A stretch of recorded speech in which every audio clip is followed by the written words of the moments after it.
거룩한 주일 하나님 앞에 나오신 여러분들을 주님의 이름으로 환영합니다. 우리 다 함께 찬양하며 하나님 앞에 나아가겠습니다.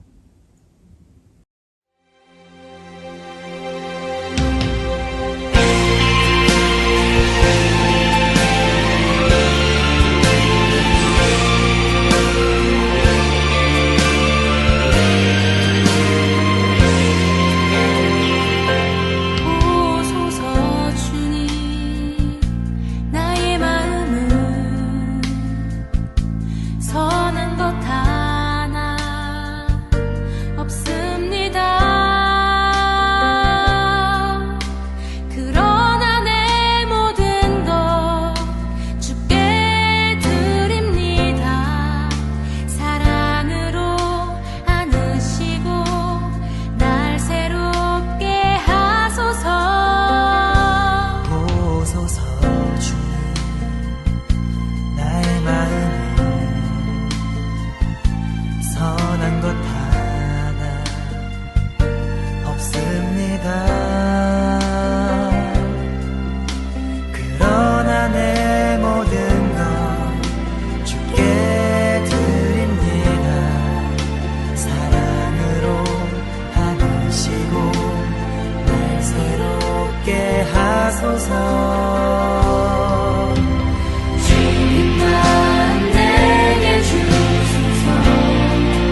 주님만 내게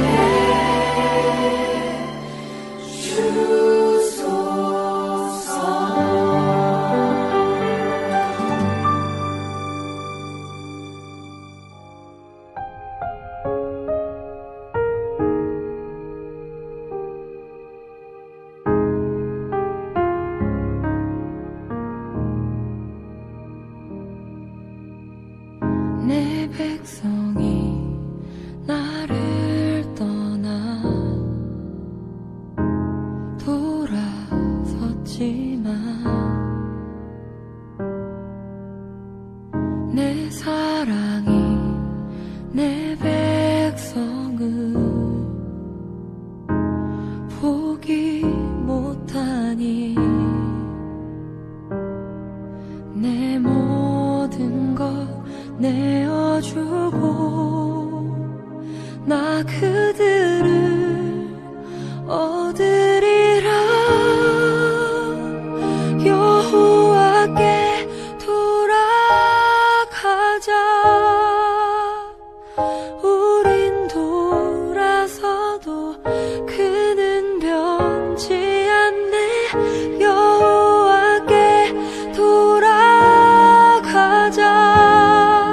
우린 넘어져도 그 사랑 영원하네.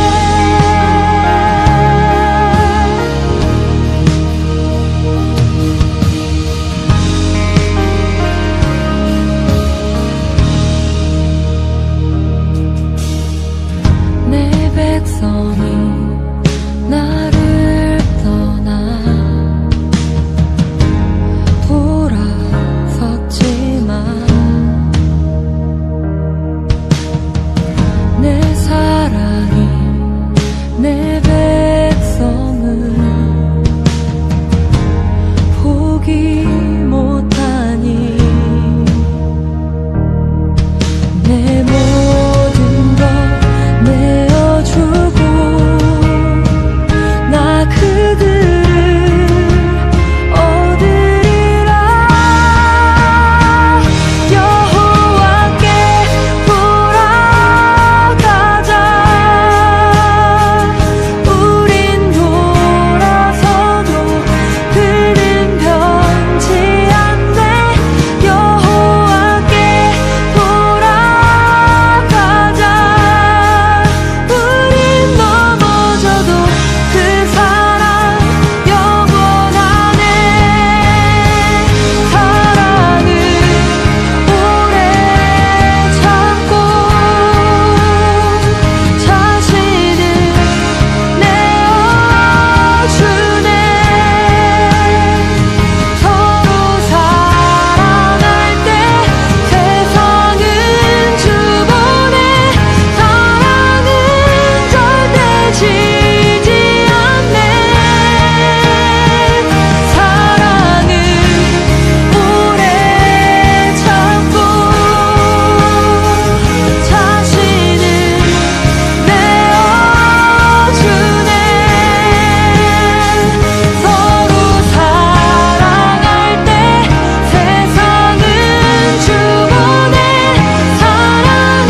오호라 너희 목마른 자들아 물로 나오라. 돈 없는 자도 오라. 너희는 와서 사 먹되 돈 없이 값 없이 와서 포도주와 젖을 사라. 너희가 어찌하여 양식이 아닌 것을 위하여 은을 달아주며 배부르게 하지 못할 것을 위하여 수고하느냐. 내게 듣고 들을지어다. 그리하면 너희가 좋은 것을 먹을 것이며 너희 자신들이 기름진 것으로 얻으리라. 아멘. 목마른 자들을 부르시는 하나님, 저희는 모두 목마른 마음으로 갈급한 심령으로 주님 앞에 나왔습니다. 돈 없는 자에게도 값없이 주시겠다고 약속하신 주님, 이 시간 우리들이 드리는 이 예배를 통하여 은혜의 단비를 내려주십시오. 하늘의 신령한 은혜로 우리의 영혼과 삶을 새롭게 하여 주십시오. 이 시간 하나님의 말씀에 귀를 기울일 때에 우리 삶에 기름진 것과 참된 평화를 주실 것을 믿으며 예수님의 이름으로 기원하옵나이다. 아멘. 사도신경으로 우리의 신앙을 하나님 앞에 고백하겠습니다. 전능하사 천지를 만드신 하나님 아버지를 내가 믿사오며 그 외아들 우리 주 예수 그리스도를 믿사오니 이는 성령으로 잉태하사 동정녀 마리아에게 나시고 본디오 빌라도에게 고난을 받으사 십자가에 못 박혀 죽으시고 장사한 지 사흘 만에 죽은 자 가운데서 다시 살아나시며 하늘에 오르사 전능하신 하나님 우편에 앉아 계시다가 저리로서 산 자와 죽은 자를 심판하러 오시리라. 성령을 믿사오며 거룩한 공예와 성도가 서로 교통하는 것과 죄를 사하여 주시는 것과 몸이 다시 사는 것과 영원히 사는 것을 믿사옵나이다. 아멘.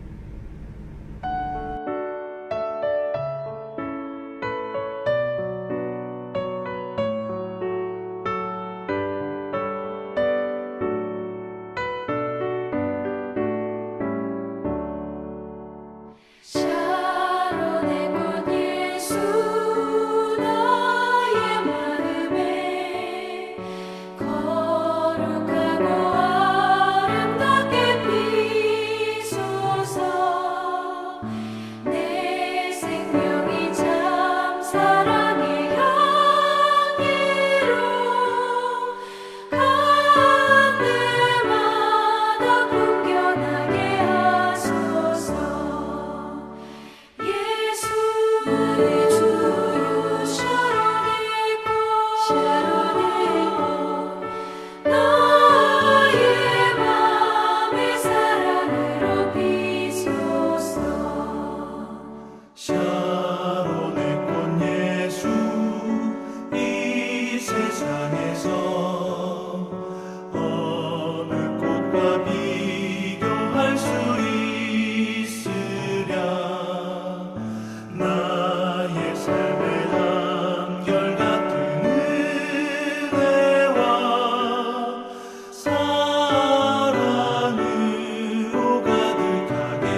다 같이 한 마음과 한 뜻으로 공동 기도를 하나님께 올려드리겠습니다. 은혜로우신 하나님, 우리의 온 마음을 다해 주님을 찬양합니다. 입술만 열어서 찬송하는 게 아니라 우리의 영혼의 중심에서 우러나오는 진실한 찬양을 드립니다. 하나님, 이 시간 우리가 드리는 찬양과 예배 가운데 임재해 주셔서 하나님의 뜻을 깨닫고 하나님을 만나고 경험하는 거룩한 예배가 되게 해 주십시오. 사랑의 하나님, 당신의 백성들이 한 주간 지치고 고단한 일상을 내려놓고 하나님의 은혜만을 바라며 겸손한 마음으로 이 자리에 섰습니다. 주의 백성들을 위로하여 주시고 삶의 새로운 소망을 주셔서 믿음의 삶을 살아갈 수 있도록 은혜 내려 주십시오. 하나님, 불의한 세상 속에서 삶의 의지를 잃어버리고 고통 속에 있는 많은 이들이 있습니다. 이 모든 이들과 함께해 주셔서 저들의 삶을 회복시켜 주십시오. 하나님, 우리 세임교회를 위해서 기도합니다. 오랫동안 예배당에 모여 함께 예배드리지 못했지만 우리 모든 성도들이 주의 사랑 안에 하나임을 믿습니다. 더욱 서로에게 관심을 가지고 교회와 하나님 나라를 위해서 기도하며 다시 하나님의 성전에 모여 예배드릴 것을 사모하는 마음을 주십시오. 예수님의 이름으로 기도드립니다. 아멘.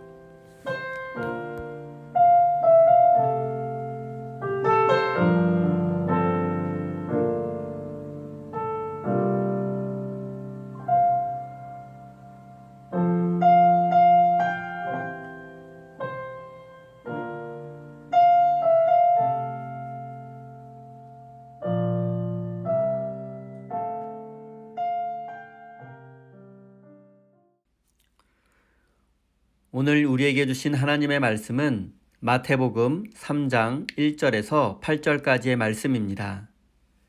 다 같이 화면을 보시면서 함께 읽겠습니다.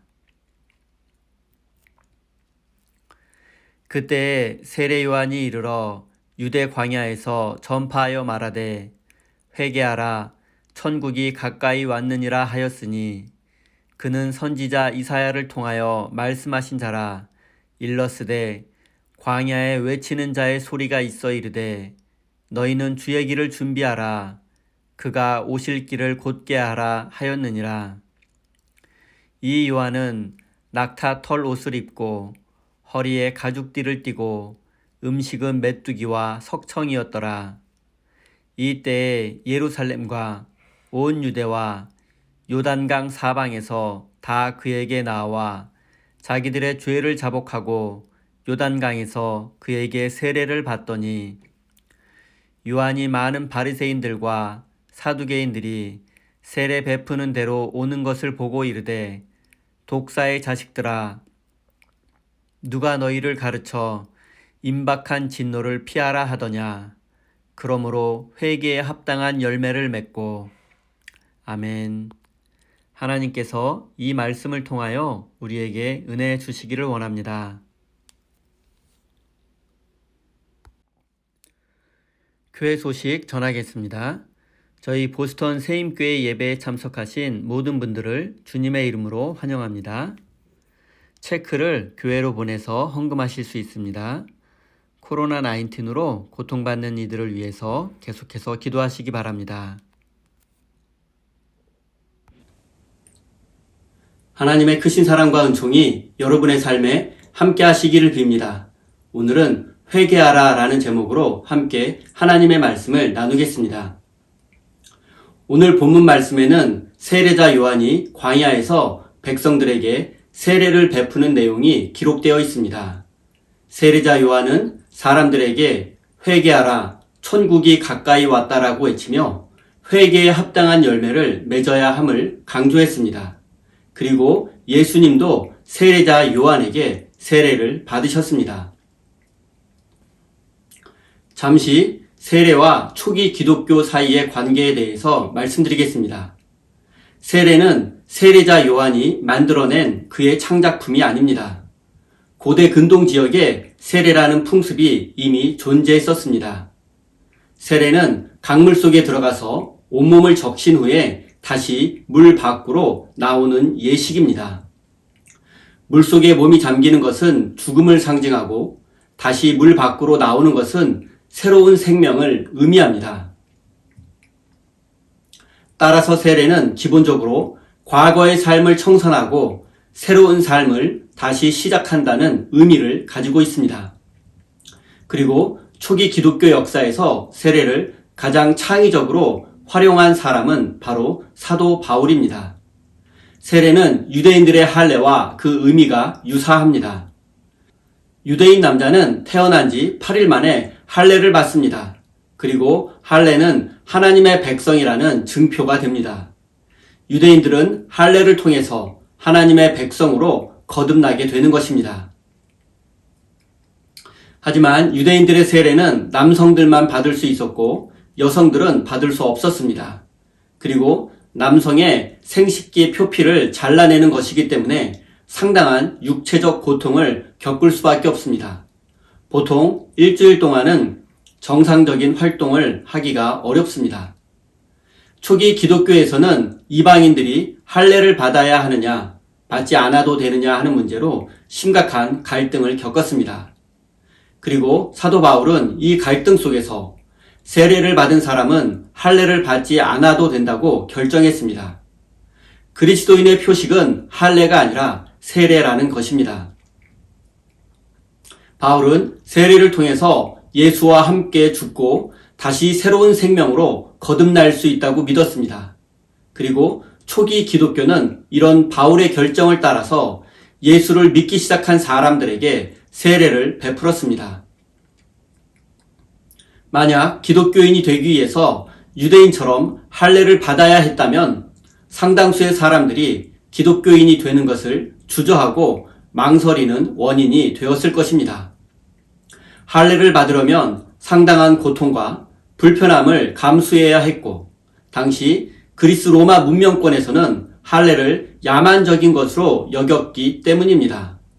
결과적으로 세례를 통해서 예수 그리스도의 복음이 더 많은 사람들에게 전해질 수 있었습니다. 이제 세례자 요한의 세례에 대해서 살펴보겠습니다. 1절입니다. 그때에 세례 요한이 이르러 유대 광야에서 전파하여 말하되, 세례자 요한은 예수님보다 앞서서 하나님 나라를 선포했던 선지자였습니다. 그리고 그를 따르는 제자들도 많이 있었고 대중적으로 영향력이 컸던 인물이었습니다. 또한 많은 사람들이 그를 메시아라고 생각했을 정도로 그는 유대 사회에서 매우 유명했던 사람이었습니다. 그런데 그가 활동했던 그의 활동 중심 지역은 유대 광야 지역이었습니다. 인간적으로 생각해보면 그가 왜 당시 이스라엘에서 종교와 정치, 경제, 모든 것의 중심지였던 예루살렘에서 활동하지 않았나라는 생각이 들기도 합니다. 예루살렘에서 하나님의 나라를 선포하고 회개하라, 천국이 가까이 왔다고 외쳤다면 어땠을까 하는 생각을 해보게 됩니다. 세례자 요한이 광야에서 하나님 나라를 선포하는 모습을 상상해 보았습니다. 광야는 모든 것이 부족하고 황량한 땅입니다. 사람이 생존하기조차 어려운 곳입니다. 이런 곳에서 하나님 나라를 선포하고 회개하라고 외치는 그의 모습을 생각해 보십시오. 세례자 요한은 광야에서 입을 옷이 없었기 때문에 낙타, 털옷을 입고 지냈으며 먹을 음식이 부족했기 때문에 메뚜기와 석청을 먹으며 밤에 무서운 추위와 낮에 뜨거운 더위를 견디며 아무도 듣는 사람이 없어도 그는 생명을 바쳐 외치고 선포했습니다. 얼마나 오랫동안 광야에서 외치고 선포했는지 모르지만 시간이 지나자 점차 사람들이 그가 선포하는 하나님 나라를 궁금해하게 되었고 그를 보기 위해서 광야로 나오게 되었습니다. 생존을 위한 최소한의 것도 부족했던 광야. 아무리 외치고 선포해도 들어줄 사람이 없는 광야에서 그는 오직 하나님만을 신뢰하는 법을 훈련받게 되었습니다. 세례자 요한은 아무도 없는 광야에서 더욱 단단한 하나님의 사람으로 거듭나게 되었습니다. 우리에게도 이런 광야가 있으면 좋겠습니다. 세속적인 것들에 한눈 팔지 않고 오직 하나님만 바라볼 수 있는 곳, 아무것도 의지할 것이 없어서 오직 하나님만 의지하게 되는 곳이 있으면 좋겠습니다. 그리고 그런 우리 인생의 광야 속에서 하나님의 말씀을 선포하고 외치는 사람으로 훈련받고 하나님을 더 깊이 만나고 경험할 수 있는 그런 광야가 우리에게도 있으면 좋겠습니다. 요한은 그런 광야 속에서 세례자 요한으로 거듭나게 되었습니다. 광야는 그에게 어머니와 같은 곳입니다. 그의 삶에 광야가 없었다면 그는 결코 하나님 나라와 회개를 선포하는 세례자 요한이 될 수 없었을 것입니다. 사랑하는 성도 여러분, 여러분의 삶에 작은 광야를 만드십시오. 그리고 그곳에서 하나님의 사람으로 훈련받으며 하나님의 사람으로 거듭나시기를 바랍니다. 이제 세례자 요한이 광야 속에서 외친 그의 메시지를 살펴보겠습니다. 2절입니다. 회개하라, 천국이 가까이 왔느니라. 짧은 메시지이지만 이 메시지에는 기독교 신앙의 핵심이 담겨 있습니다. 먼저 천국에 대해서 생각해 보겠습니다. 요한은 천국이 우리에게 가까이 왔다, 가까이 오고 있다라고 말하고 있습니다. 천국은 하늘나라, 하나님 나라를 의미합니다. 보통 많은 사람들이 죽은 후에 천국에 갈 것이라고 믿습니다. 하지만 세례자 요한은 지금 천국이 우리를 향해서 다가오고 있다고 외치고 있습니다. 우리는 죽음이라는 개인적 종말을 맞이한 후에 하나님 나라에 가게 될 것입니다.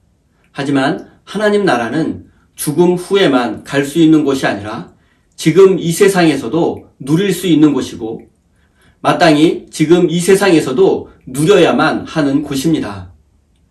지금 이 세상에서 천국의 삶을 누리지 못하고 있다면 우리의 신앙은 반쪽짜리 신앙일 수밖에 없습니다. 하나님 나라는 하늘 위나 이 세상 어느 곳에 있는 나라가 아니라 하나님께서 다스리고 통치하는 나라입니다. 하나님의 통치에 순종하는 사람들이 바로 하나님 나라의 백성입니다. 그리고 세례자 요한은 회개하는 자만이 하나님 나라의 백성이 될 수 있다고 외치고 있습니다. 우리는 보통 우리가 하나님 나라에 가야 한다고 생각을 하지만 하나님의 나라는 우리 힘으로 갈 수 있는 곳이 아닙니다. 하나님 나라가 우리를 향해 다가오고 있고 우리는 그 하나님 나라를 맞아들여야 합니다. 그렇다면 요한의 외침은 우리를 향해 다가오시는 하나님을 맞아들이라는 것입니다. 하나님의 통치를 받아들이고 하나님의 뜻에 순종하는 사람이 바로 하나님 나라의 백성입니다. 회개는 히브리어로 돌아오다라는 의미를 가지고 있습니다. 회개의 정확한 의미는 하나님께 돌아가는 것입니다. 하나님께 돌아가기 위해서는 우리가 가던 길을 멈추어야만 합니다. 내 욕심과 욕망의 길, 내가 꿈꾸고 계획한 내 인생의 길을 멈추고 하나님께로 돌아가는 것이 바로 회개입니다. 회개를 다른 표현으로 하면 주인을 바꾸는 것이라고도 할 수 있습니다. 지금까지 내가 내 인생의 주인이었다면 또는 내가 내 인생의 주인같이 섬기고 살았던 것이 있다면 이제는 내 인생의 주인으로 하나님만을 섬기는 것입니다. 이것이 회개입니다. 인생의 주인을 바꾼다는 것은 삶의 가치관을 바꾸는 것이기도 합니다. 사랑하는 성도 여러분, 하나님께 돌아가기 원하신다면 지금까지 여러분이 주인 삼았던 세상의 가치관을 내려놓아야만 합니다. 그래야만 우리를 향해 다가오시는 하나님을 마음에 모실 수 있고 하나님 나라의 백성이 될 수 있기 때문입니다. 여러분 모두가 하나님을 인생의 참된 주인으로 섬기며 천국의 삶을 누리는 복된 인생이 되기를 바랍니다. 6절입니다. 자기들의 죄를 자복하고 요단강에서 그에게 세례를 받더니, 세례자 요한은 광야에서 오랫동안 하나님 나라를 선포하고 회개하라고 외쳤습니다. 아무도 듣는 사람이 없는 것 같았지만 그의 소문은 온 이스라엘에 퍼지게 되었습니다. 그리고 그를 따르는 제자들도 생겨나게 되었고, 그에게 세례를 받기 위해서 점점 많은 사람들이 모여들기 시작했습니다. 당시 이스라엘 백성들에게는 꿈과 희망이 없었습니다. 그들은 오랫동안 강대국의 침략을 받으며 소망 없는 삶을 살아왔습니다. 아시리아와 바벨론 제국의 침략, 알렉산더 대왕의 침략, 이집트와 시리아의 침략, 그리고 예수님 당시에는 로마 제국의 식민 통치를 받고 있는 상황이었습니다. 이런 상황 속에서 일반 백성들의 삶은 완전히 파괴되고 말았습니다. 종교 지도자들과 정치 지도자들은 부패하고 타락해서 로마의 앞잡이가 되었으며, 경제적 양극화는 갈수록 심해지고 실업률은 치솟고 있었습니다. 이런 현실 속에서 백성들은 자포자기의 심정으로 살 수밖에 없었습니다. 그런데 광야에서 하나님 나라를 선포하는 세례자 요한의 소문을 듣고 백성들은 다시 희망을 품고 꿈을 꿀 수 있게 되었습니다. 하나님께 돌아가기만 한다면 하나님 나라의 백성이 될 수 있다는 그의 말에 백성들은 그를 찾아가서 회개하고 세례를 받았습니다. 지금 우리가 살고 있는 이 시대에도 꿈과 소망을 잃어버린 사람들이 너무 많습니다. 하나님을 믿으며 교회에 다니는 사람 중에서도 소망을 잃어버린 사람들이 있습니다. 그리고 많은 사람들이 다시 꿈꾸고 싶어하고 인생의 소망을 찾고 싶어하지만 찾지 못해 방황하는 사람들이 많습니다. 사랑하는 성도 여러분, 다시 꿈꾸고 싶고 잃어버린 소망을 찾기 원하는 사람들은 자신들의 죄를 회개하고 세례를 받으러 나아갔습니다. 마찬가지로 여러분도 다시 꿈꾸고 소망을 찾고 싶으시다면 가던 길을 멈추고 하나님께로 돌아가십시오. 그리고 하나님을 마음에 모시고 하나님 안에서 다시 꿈꾸고 소망을 얻는 복된 인생이 되시기를 바랍니다. 7절입니다. 요한이 많은 바리새인들과 사두개인들이 세례를 베푸는 대로 오는 것을 보고 이르되, 독사의 자식들아, 누가 너희를 가르쳐 임박한 진노를 피하라 하더냐. 세례자 요한에게 세례를 받으러 온 사람 중에는 바리새인과 사두개인들이 있었습니다. 이들이 요한에 대한 정보를 수집하고 감시하러 온 것인지 아니면 진정으로 회개하고 세례를 받기 위해서 나온 것인지는 알 수 없습니다. 어찌되었든 세례자 요한은 그들을 향해서 독사의 자식들아, 너희는 임박한 진노를 피할 수 없을 것이다 라고 심판의 메시지를 전했습니다. 바리새인과 사두개인들은 하나님을 모르는 사람이 아닙니다. 하나님을 믿지 않는 사람도 아닙니다. 바리새인들은 당시 이스라엘 사회에서 하나님을 가장 잘 섬기며 율법을 철저하게 지켰던 사람들이었습니다. 또한 사두개인들은 대제사장과 사내들인 의원들이 포함된 명실상부한 이스라엘의 권력자 집단이었습니다. 세례자 요한은 이들을 많은 사람들이 보는 앞에서 독사의 자식들아, 너희는 하나님의 심판을 피하지 못할 것이다 라고 저주가 담긴 말을 한 것입니다. 바리새인들과 사두개인들은 자타가 공인하는 이스라엘의 지도자들입니다. 그럼에도 불구하고 세례자 요한은 그들에게 미운 털이 박힐 것을 각오하고 저주를 선포합니다. 요한은 그들이 권력자라는 것 자체를 아예 신경도 쓰지 않는 것 같습니다. 히브리어 문법에서 누구누구의 자식이다라는 말은 누구누구와 같은 존재라는 뜻입니다. 따라서 독사의 자식이란 말은 독사 같은 사람이라는 뜻입니다. 독사는 말 그대로 독을 내뿜는 뱀입니다. 그리고 그 독은 사람을 죽일 수 있습니다. 또한 고대인들은 독사가 어미를 죽이고 태어난다고 믿었습니다. 그렇기 때문에 당시 유대 사회에서 독사 같은 사람이라는 말은 가장 심한 욕이었습니다. 세례자 요한은 당시 최고의 권력을 누리던 바리새인과 사두개인들에게 가장 심한 욕과 저주를 퍼부은 것입니다.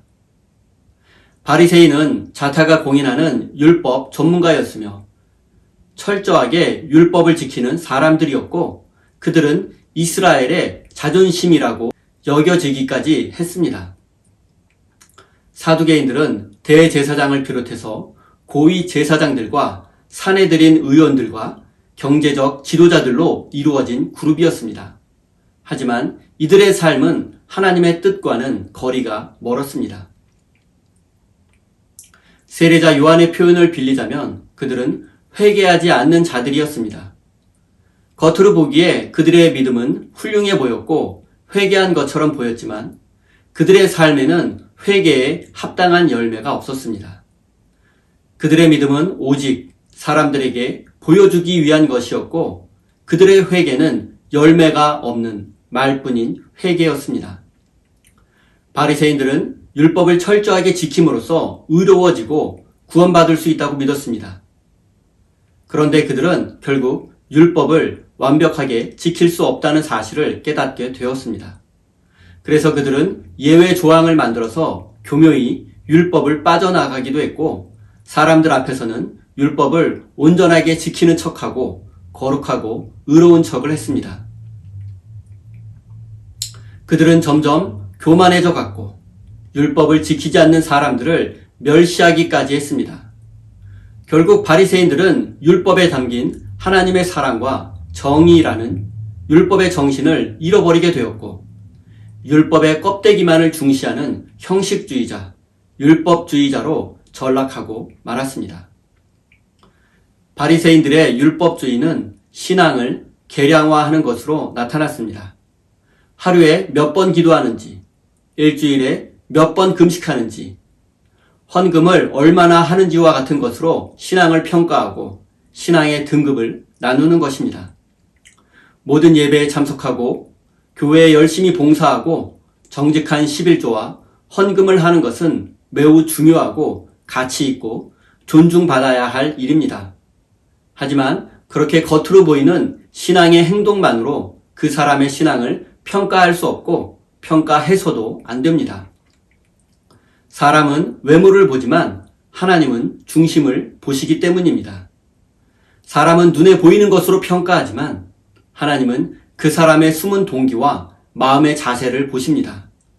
따라서 누구도 사람의 신앙을 평가할 수 없습니다. 우리의 신앙을 평가할 수 있는 분은 오직 하나님 한 분뿐이십니다. 사두개인들은 대제사장과 고위 제사장들, 사내들인 의회의 의원들이었습니다. 이들은 이 세상에서 부와 권력을 누리는 사람들이었습니다. 그렇기 때문에 그들은 눈에 보이지 않는 영적인 세계를 믿지 않았고 죽은 자의 부활도 믿지 않았습니다. 그들은 이미 이 세상에서 모든 것을 소유하고 누리고 있기 때문에 천국을 바라지 않았습니다. 그들은 세상이 변하는 것을 원하지 않았습니다. 세상이 변해봤자 손해볼 것밖에 없다고 생각했기 때문입니다. 그들의 삶의 목표는 이 세상에서 부와 권세를 누리며 편안히 살다가 죽는 것이었습니다. 이 세상에서 소유하고 누리는 것들이 너무 많아서 하나님 나라에 관심이 없습니다. 그런데 문제는 이런 자들이 바로 당시 이스라엘 사회의 제사장들이었다는 점입니다. 그들은 하나님의 성전을 자신들의 궁궐로 바꾸어 버렸습니다. 예수님은 우리 몸이 성전이라고 하셨는데 그들은 건물을 가리켜 성전이라 말했고 그 건물로 된 성전조차 자신들의 궁궐로 만들어버리고 말았습니다. 이렇게 부패하고 타락한 바리새인과 사두개인들이 세례자 요한 앞에 세례를 받겠다고 나온 것입니다. 하지만 요한은 그들에게 세례를 베풀지 않았고 오히려 그들을 독사의 자식이라고 꾸짖었습니다. 그리고 세례받기 전에 먼저 회개에 합당한 열매를 맺으라고 책망까지 했습니다. 사랑하는 성도 여러분, 바리새인과 사두개인들은 마땅히 비난받아야 할 자들입니다.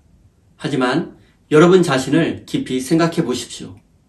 우리에게도 바리새인들처럼 남에게 인정받고 싶은 욕구가 있고 내 열심과 내 노력으로 내 인생을 살아보겠다는 욕망이 있을 것입니다. 또한 우리에게도 사두개인들처럼 이 세상에서 성공한 인생이 되고 싶은 야망이 있을 것입니다. 하나님을 이용해서라도 높아지고 싶고 성공하고 싶은 삐뚤어진 마음이 있을 것입니다. 사랑하는 우리 세인교회 성도 여러분, 바로 우리 자신이 회개해야 할 이 시대의 바리새인과 사두개인이라는 사실을 깨달으시기 바랍니다. 그리고 혹시 하나님이 원하시지 않는 길로 가고 있다면 그 길을 멈추고 돌아서십시오. 하나님께로 돌아가십시오. 그래서 하나님께서 주시는 참된 은혜를 누리며 하늘나라 백성으로서 거룩한 삶을 살아내시기를 예수님의 이름으로 축원드립니다. 기도하겠습니다. 사랑이 많으신 하나님, 우리는 하늘나라 백성이 되고 싶어 하면서도 아직까지 회개하지 않고 욕심이 많은 어리석은 자들입니다. 우리 삶을 향해 다가오시는 하나님을 마음속에 모시지 않고 여전히 세상의 가치관으로 우리의 마음이 가득 차 있음을 고백합니다. 주님, 우리를 긍휼히 여겨 주십시오. 우리 안에 있는 세상의 가치관과 욕망과 욕심을 모두 내려놓고 그 빈자리에 하나님을 모시고 하나님을 우리의 인생의 참된 주인으로 섬기는 삶이 되게 해 주십시오. 하나님, 지금까지 우리는 바리새인과 사두개인 같은 사람들을 볼 때 그들을 마음속으로 정죄하고 비난했습니다. 하지만 나의 삶에도 바리새인과 사두개인 같은 모습이 있다는 사실을 깨닫지는 못했습니다. 바로 내가 회개해야 할 바리새인과 사두개인이라는 사실을 깨닫고 회개에 합당한 열매를 맺으며 살아가는 진실한 사람이 되게 해 주십시오. 하나님, 오늘도 사랑하는 주의 자녀들이 소중한 예물을 올려드립니다. 이 예물 속에는 하나님을 향한 사랑과 감사, 그리고 우리의 수고와 눈물이 담겨 있습니다. 이 예물을 통하여 하나님의 나라와 주님의 몸된 교회가 건강히 세워져 갈 수 있도록 은혜 내려 주십시오. 우리가 이 세상에서 살아가는 동안 하나님 아닌 것들을 인생의 주인으로 섬기지 않게 하시며 믿음의 눈으로 하늘의 영광을 바라보며 부활의 생명과 천국의 소망을 누리며 살아가게 인도해 주십시오. 예수님의 이름으로 기도드립니다. 아멘.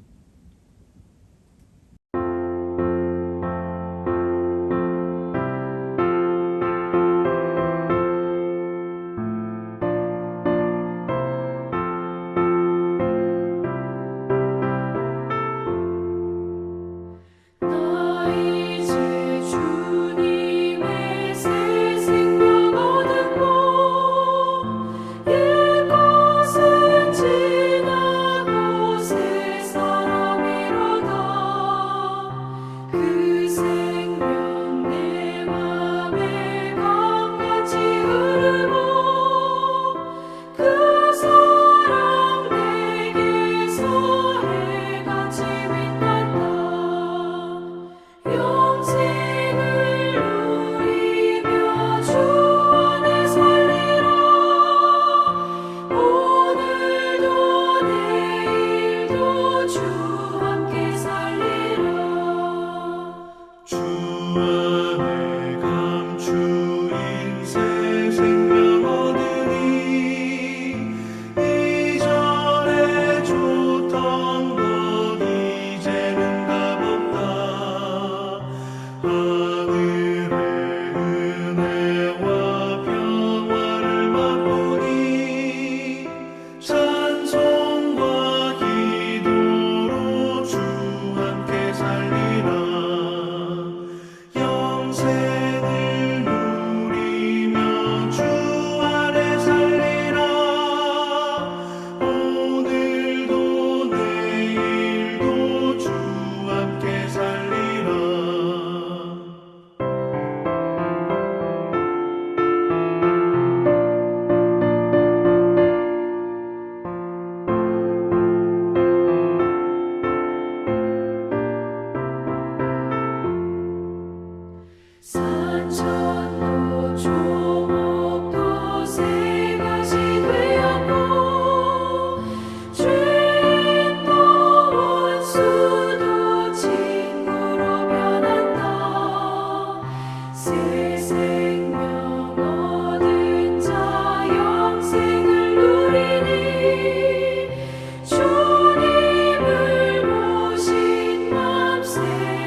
축도로 예배를 마치겠습니다.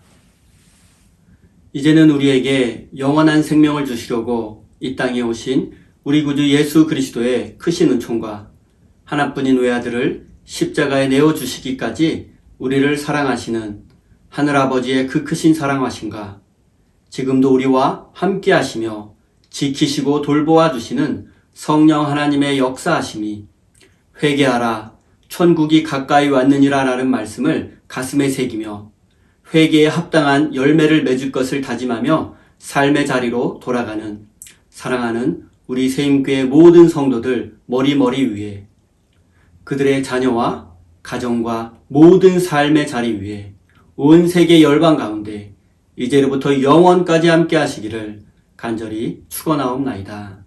아멘.